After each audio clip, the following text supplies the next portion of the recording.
So let's see here. We're going to start with some of the basic settings. So we have a setup wizard here. And so if you haven't, you want to go here and just kind of follow these things here, and they'll make sure you got the right address in, you got a company logo, and some basics are done. Um, Especially these first two. It'll only take a couple minutes, but that way you don't have anything missed. And so how these work is you'll just answer questions and it'll set some of the settings up for you. If sometimes the questions will provide a link in there, it'll say like, oh, you want to set that up, click this link. Here, I'm just trying to get through this real quick. It'll have a link like this where you click it, it'll open a new window, you'll do this thing, and then you'll come back to it. And so once you're done with it, you'll just hit the continue button and it'll complete the setup wizard. So it's not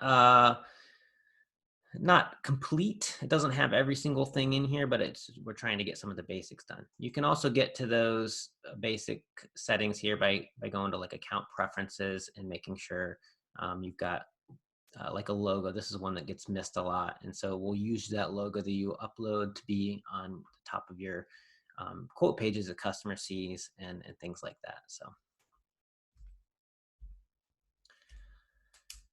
now this settings page can be overwhelming. There's just a bazillion things in there. So if you're looking for something specific, sometimes using the search bar is the easiest way to find it.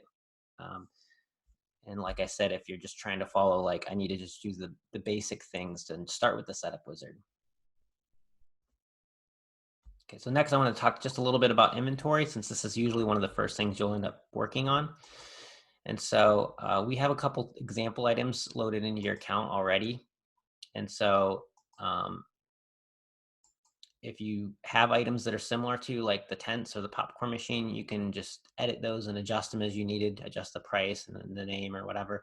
If you don't have anything, then feel free to delete them. You can just simply check the items you don't use and hit the delete button.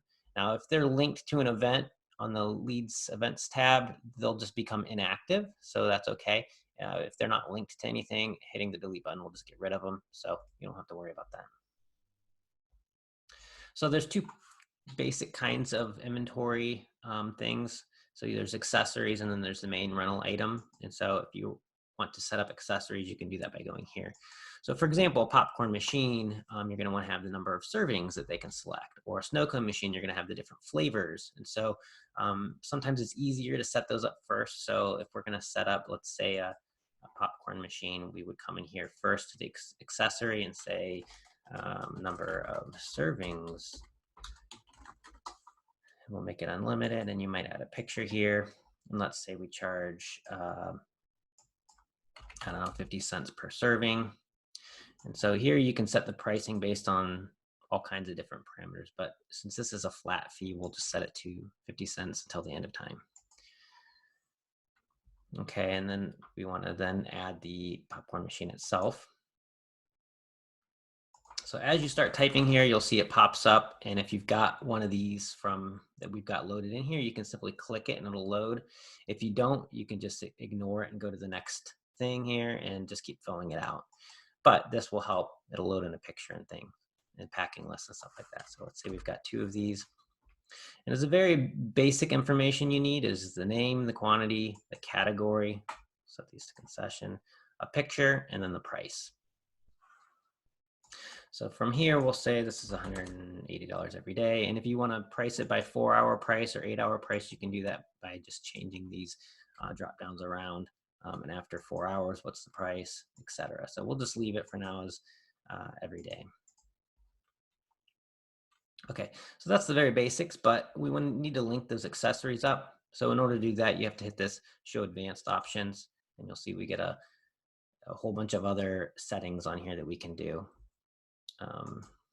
So from here, we can come to accessories. We can search for the one we made, number of servings, and then hit add and save it. So now when the item is selected, so I got to hit add here on the category. Okay. And you can ignore this pages part unless you've got a separate quote page for backyard customers versus residential or something like that. You can just mostly ignore that. Okay, didn't like that. I already had that. Popcorn machine, we'll call this 2 for now. And there's a whole bunch of different things with inventory that can be very complicated. I could probably spend the whole day talking about all the different advanced options and ways to set things up. So if you have a particular scenario that you don't know how to do, you can always reach out to us. But for the most part, the accessories and the linking them to the item is how most of your items will be set up. You can get to these here to add some more advanced items, like if it's not an item you own and it's a vendor item, this is what this is for. A shared item would be one that you're sharing with other companies that are nearby. And so you can share your inventory or they can share their inventory. The child item, we call these parent-child items. That's when you have like a wet slide that can also be rented as a dry slide, and you charge a different price, and you want them in different categories, but they're the actually just the same item. So that's what we use with parent and child items. With tents or with obstacle courses, you can set them up so that they're made up of other pieces. So we call these under here relationships. And so this is where you can say, oh, well, there's multiple 10 by 20s that are involved in this tent setup, and so these are ones that are related to it. So this 10 by 10 tent, 4 of them are used to make this 20 by 20 tent, and so it all affects the availability of the items. Okay, I'm gonna keep talking. If you guys have questions, like I said, just leave them in the comments, and I'm gonna move on to the Cody. Yeah, feel free to leave comments in the sidebar there, and I'll try to address those as they come up so I can watch those. But also, I wanted to mention, you mentioned add inventory. You showed under there how you could add child, and then you talked about relationships. I just wanted to clarify that that's essentially the same feature. So when you're adding a child item or adding a relationship, it turns it into a child item automatically. Cool, thanks. Mm-hmm. Yeah, and if you need to adjust those things like categories, again, there's a settings page specifically for that where you can define them. You can put a different picture up if you want, delete ones that you don't want. I think we preload the accounts with all of these, so you might not even have water rides or concessions or whatever. So feel free to delete and adjust these as you need to. So inventory is a huge part of the setup, especially for larger companies. So if you have an existing software where you're coming from, we can import that stuff. And so, and we're working towards other ways of helping you guys get that stuff set up easier. So feel free to reach out to us.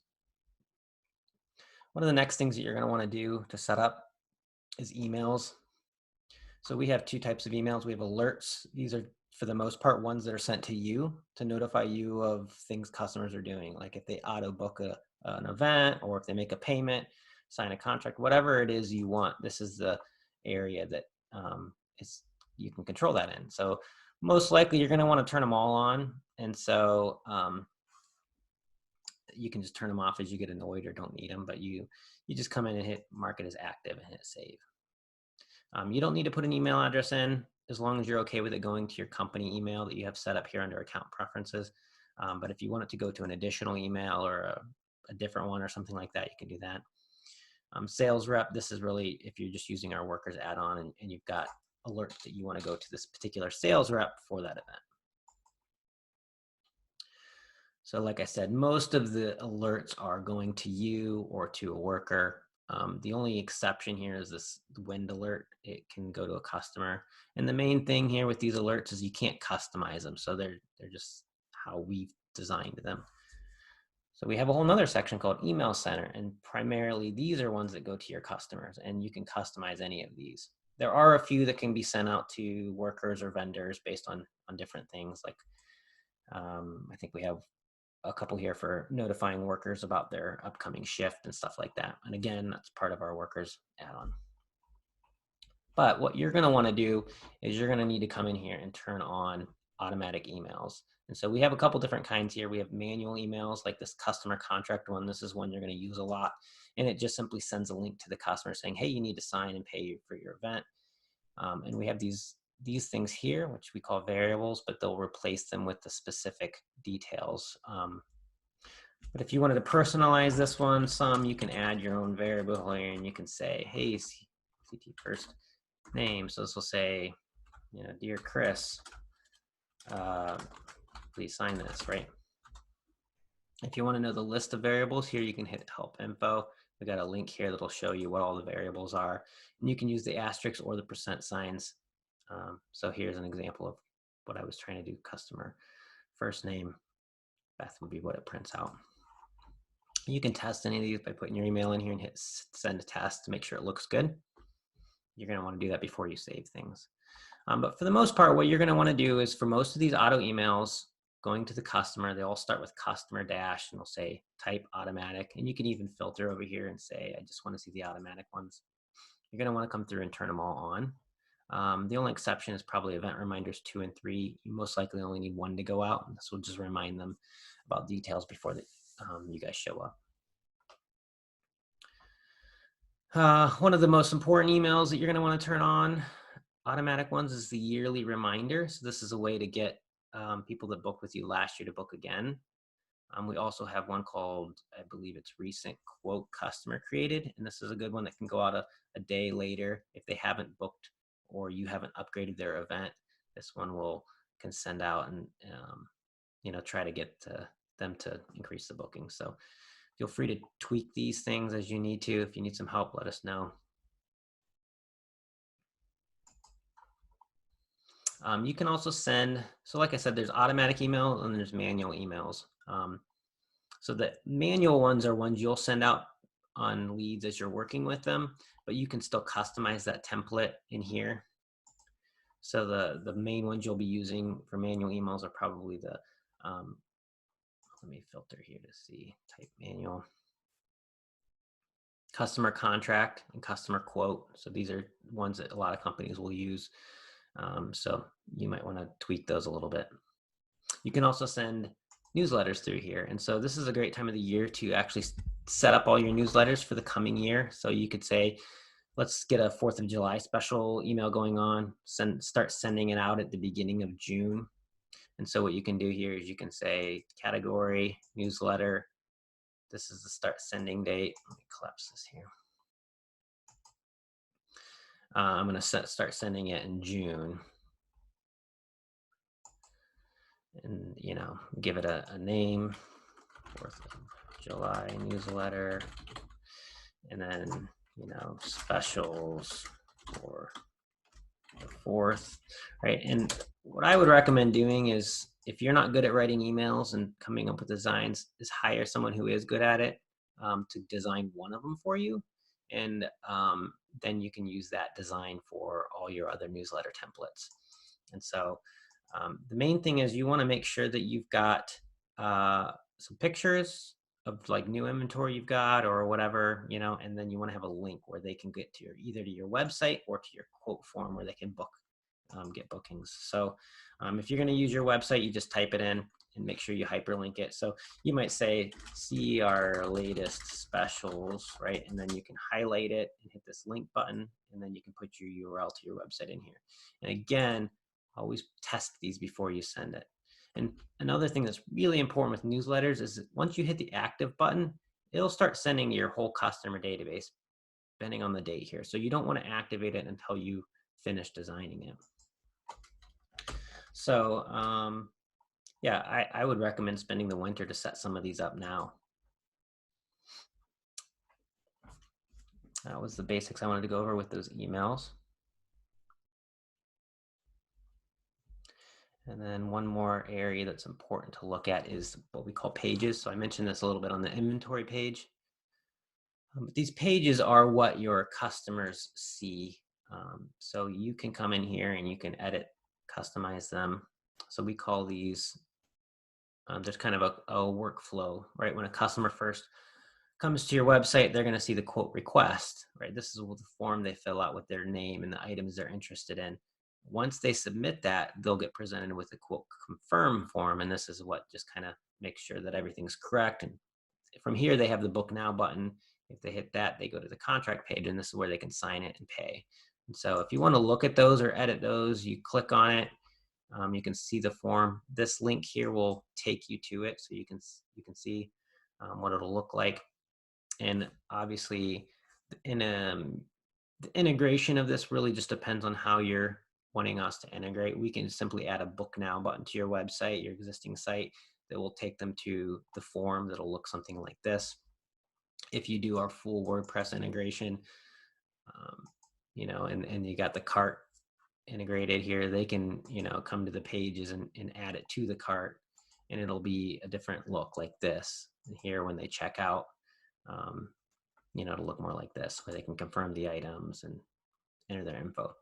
So anyway, this is the quote request form. Once they hit get quote, they'll be presented with the quote confirm page. And again, you can test and make sure it looks the way you want it to by coming into here, go to quote confirm.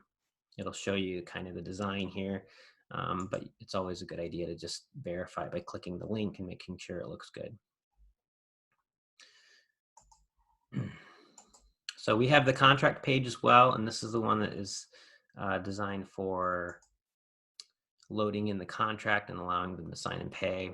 So if you need to change anything in here, like you decide you want to adjust this text, or you want to delete it or whatever, you can just do it right here and hit the save button.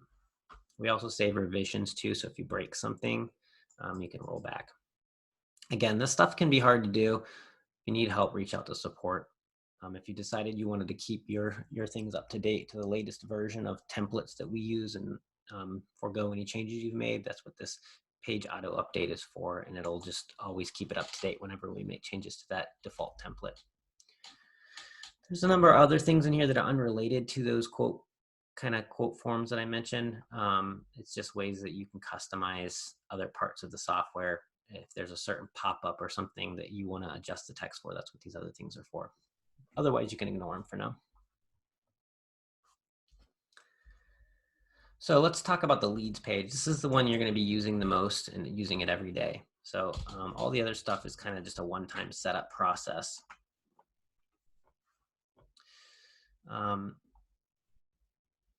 Yeah, so this is going to show both a mix of your quotes where people are just getting prices, as well as your events. And you can filter using these filters over here. So if you want to see things that are coming up, you can adjust the date range. You can say, show me events that are in the next 30 days. You just hit the apply button. You can sort these if you want to sort by the event date here. The first click sorts it ascending and then descending, and then the third click clears it. So these are useful tools for getting just using it every day. You can also filter by your statuses. So again, like I said, there's quotes mixed in here with actual events. So if you don't want to see a certain one, you can hit the all statuses, and then you can clear off the ones you don't want to include. Yeah, so that's the basic with the filters. If you want to set up more advanced filters, then what you can do here, you're going to have to go to settings, and then there's a filter section here, and then you can basically filter by almost anything and save those filters. And then if you use them all the time, they'll show up here in this search thing at the bottom. All right, so I can say, show me all the ones that need to be charged, or whatever your filter is that you've created. Okay. So this is the page that you'll be working on a lot when you're entering their info. So the first, these are the statuses up here. So if you need to change the status, if this is well, normally you're not going to do it on a new lead, but if you're editing a lead and you need to upgrade the status, you can just switch it right to the status you want it to be. So quote means they've got a price, but nothing's reserved. Hold or hire means the inventory becomes reserved. Contracted is when you've sent the contract out, but they haven't signed it or paid yet. So a lot of times you'll be holding the inventory for them and waiting for them to complete those steps. So if they don't do it by a certain date, you'll want to downgrade to free up that inventory. Confirmed is once they've signed and paid the deposit, and complete is after the event is over. And our system will switch the statuses automatically. So if they create a quote and then they do the auto book now button, it'll automatically update to contracted. Once they sign it and pay the deposit, it'll automatically upgrade to confirmed. But you can still switch these around too by manually clicking them if you need to. Also, the statuses are customizable. It can be a little bit of a tricky process. So some people like to add in like a deposit paid status in between here, or a rain check, or a postpone. And there's other things you can do that can help you run the business the way you want to run it. This bar up here is the time. It represents when the event is. If you add in other things like a setup, it'll add to this bar based on those times. Generally, the first thing you're going to want to do though is, set the event time they're looking for. So let's just assume this is correct. Or we'll set it to the 18th. And then the availability of your inventory will be updated here. So we can see the 20 by 20 tent's not available. So you'll be able to tell the customer right away if they're asking about a certain availability on that date. You can set the date here first, hit the done button, and then the quantity will be updated, as well as the pricing based on the length that they're requesting for. If you need to change the time, you simply click the bar, make the changes, and hit the done button. So for this inventory, you can filter by category. If they're wanting to see just water rides, for example, or if you want to search for something, you just type it in. Otherwise, you can just click the items. If it's a popcorn machine or something that has accessories, right, you can click it and then it'll let you choose any accessories, right? So this one was a required accessory. It automatically got added. We include 50 servings with the popcorn machine. But if they want to purchase additional ones, you can add that accessory and say, okay, they want to get, 50 more servings. Right, so these prices are set here. If you need to discount a specific one, that's what this box is for. Cody, if you have any feedback, feel free to jump in. But yeah, you can just adjust the totals as you need. The sales tax, it'll calculate automatically based on where the event's at. So if it's not calculating right for you, let us know. We can help you set that up properly. As you make changes to things, you can, you'll notice the pricing changes. You'll get these warnings at the bottom. So for example, what's a good example, Cody? If you modify the delivery type, it should, like if it's a fully staffed event. Oh, good. Okay. So here, if we switch to fully staffed, it's going to say, would you like your rental staff to be updated for this delivery method? Right. So fully staffed means you got to send staffing. You got to charge for staffing. So we'll say yes on this. It adjusted the number of staff required to be sent. Now, if I switch it back, you'll get a warning saying, oh, well, the staff cost price is going from 120 to 0. So, it's important for your staff to pay attention to these notifications, because otherwise, if I ignore it, then I'm going to be charging them for staffing when it's a drop-off event. So that's what those things are for. So we used to have an update and a recalculate button, and things got confusing and complicated. People would miss stuff. So that's what those notifications are for. There are some buttons. So if the address, venue address is where the event's at, if it's the same as the customer one, you can use these buttons here to copy it, save you some time. If you're talking to a customer on the phone and they're a past customer and you're using our IO phone, there's ways that you can populate the data in there and things like that. So I think that's what this button does. But if they're calling in, you can load up their existing leads. We'll save that for a more advanced topic. But like I said, you can scroll down to get to any of the info you need, or you can use these links over here on the left. The basic information you're going to need for a lead here is obviously the event times, the inventory, and then down here you can put in the venue address, the delivery type, the customer info. This is like the billing info again. If it's the same, you can just hit the copy button. So usually you're going to want to make sure you get their email address. And if you forget anything like their phone number and you hit the save button, you'll get an error here. So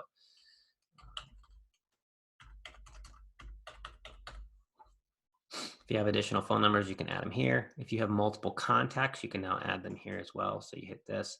Now we can say, well, this one is going to be the main person, and this would be an additional contact or something like that.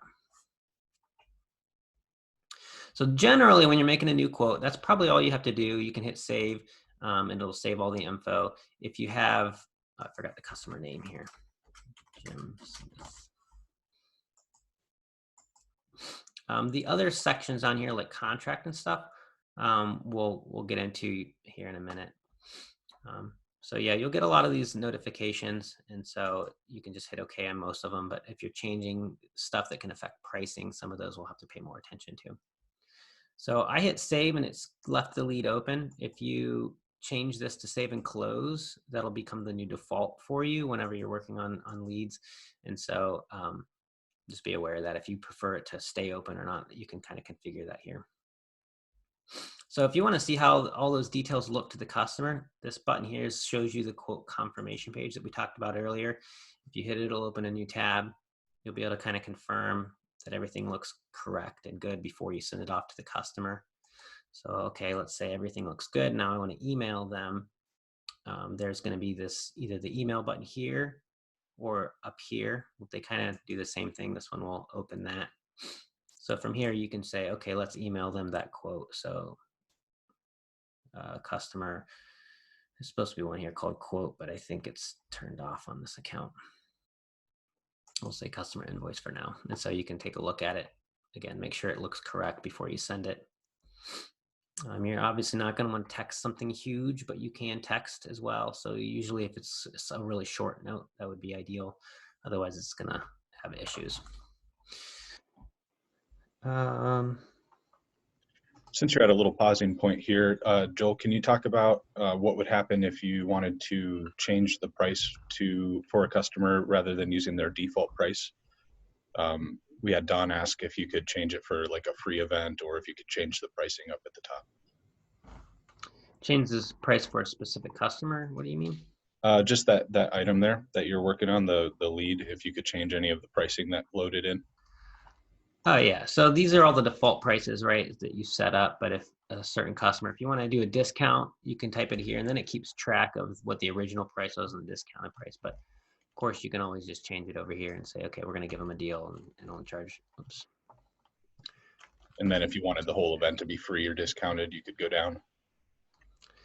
Yeah, there's also a discount here you can do, or an additional fee you can add on, or you can just change the amount to be whatever you want. And when you do that, it'll automatically add the discount in.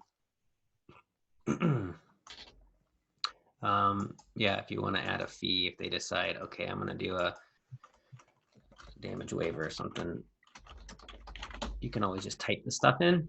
This would be a, say, $100 fee.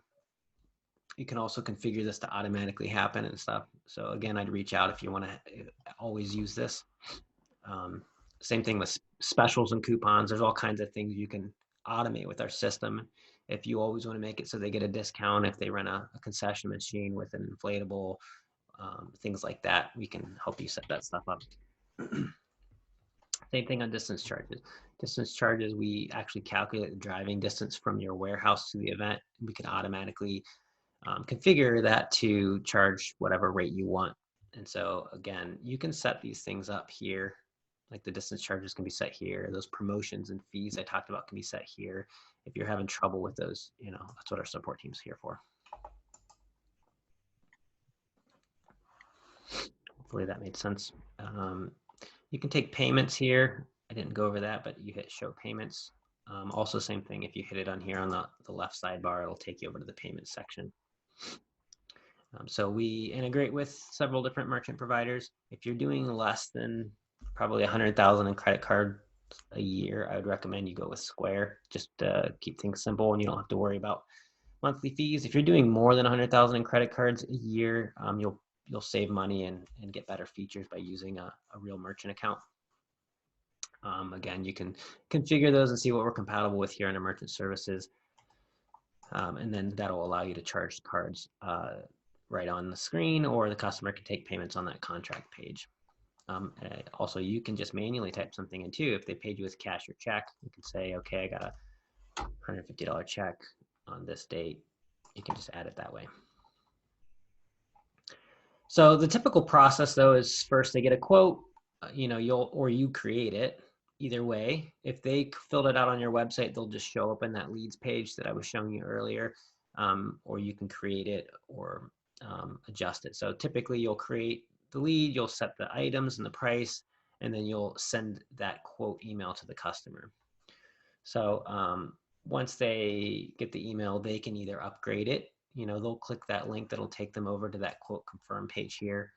If you've got auto booking on and the event's not happening like tomorrow, it's like a couple days out, then it'll let them auto book it. When they do this, it'll automatically update the contract status. You might get an alert if you have that alert on. the next time you open this lead up in the system, you know, you'll be able to see that it's been upgraded to a confirmed status. Get rid of this filter here. So then the final step would be sending them a contract. So I don't remember which lead I was on, but let's say here, this is this one here. They're on, say, a contracted status. Now I want to email that contract out. So you can come down here to this contract section. The default one will be set here. You can always view it to verify that it looks okay by clicking the view button, and it'll show the contract. And if everything looks correct, then you can email out to the customer by using this email button. Again, it's going to open up this email tool. It's going to select your customer contract template, and then you can just hit send. And so from there, they can sign and pay and do whatever they need to upgrade that event for the final thing.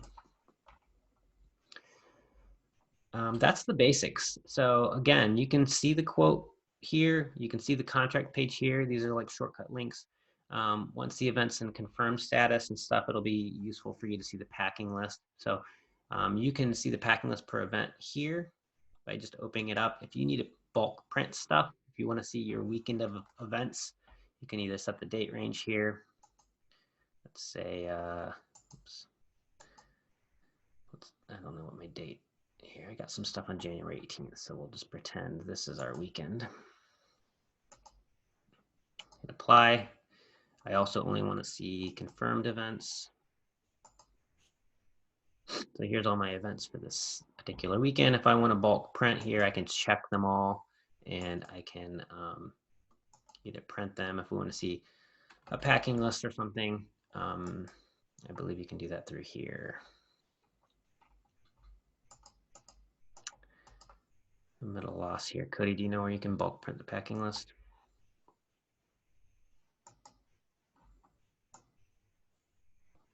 I'll have to get back to you guys on that one. You can also use our delivery tool. This is where you can schedule all the events on which trucks they're going to, and also bulk print your contracts that still need signed and things like that. So again, let's load up January 18th on this. So this delivery tool will show you where all your events are at.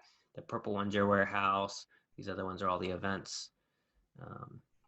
And so you can just drag these guys over to which truck they're going to be on. So this one needs to be delivered by this date in order for me to show up on time. So this one starts at 11 a.m.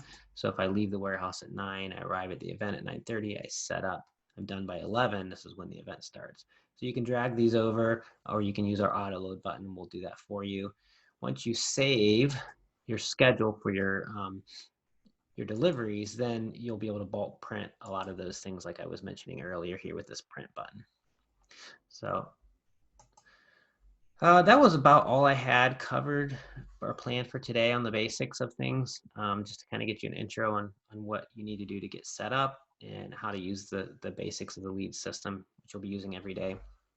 So like I said, if you have any questions after you've watched this, leave them in the comments. We'll address those as we see them. And then our next one, which will be on more advanced things, will be January 14th at 1.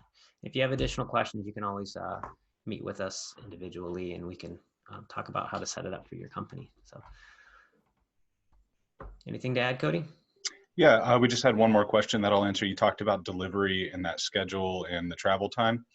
Someone was asking if it checks that for the availability, and it does in the software. When you're renting something out, we take the availability from the time it leaves the warehouse through the travel time of getting to the event, through the setup duration, and then obviously the duration of the event, and then through the teardown duration and the travel back to the warehouse. So all of that is taken into account and considered booked out during that time frame. Yeah, and you'll see the conflicts will show up here. This one has a conflict. It's a quote that's happening at the same time. And so, you know, it'll show up as. That's actually just bad data there. Yeah, let me make a copy of this lead here, and then we'll be able to see an example. So I can save a copy. And if it's directly overlapping with another event, then you'll see it in red. And if it's just nearby but not actually overlapping, then it'll show in yellow. So let me upgrade one of these now. So And while you're doing that, I'll just clarify what you mean there. The yellow conflict means that there's just going to be a really tight turnaround time. We call that a soft conflict. And so you'll see that in yellow text rather than red text, meaning you could probably still do the event, but it's a warning to let you know there's going to be a quick turnaround time. And I think our default setting for that is 7 hours if you haven't put in a setup and teardown window. And then it's, I believe, 1 hour or 45 minutes if you have put in those setup windows and teardown windows. Those timeframes are customizable. So if your industry tends to turn things around a lot faster and you don't want to see a lot of those warnings, we can make those smaller for you, or larger if you need a bigger window. Yeah, and there's even the ability to customize it per item. You can say, well, dunk tank takes a lot longer or less time than this other item. So like, just depends on some of the inventory items just take longer they have to be dried out or whatever it might be. Yeah, a good example of that was a customer's renting out dishes for catering, and they have to bring the dishes back and wash them, after every event. So they needed just that one piece of equipment needed a 24-hour window around it. So there's a setting for that kind of stuff as well. Yeah, that one specifically is called recovery time. So when you're in your inventory, it's you'll go to the advanced section and then you can hit recovery time. So in case you're wondering. But yeah, that was all we had for today. So yeah, thanks for joining us. And yeah, hopefully that was helpful. So talk to you guys later and have a Merry Christmas. Bye, guys.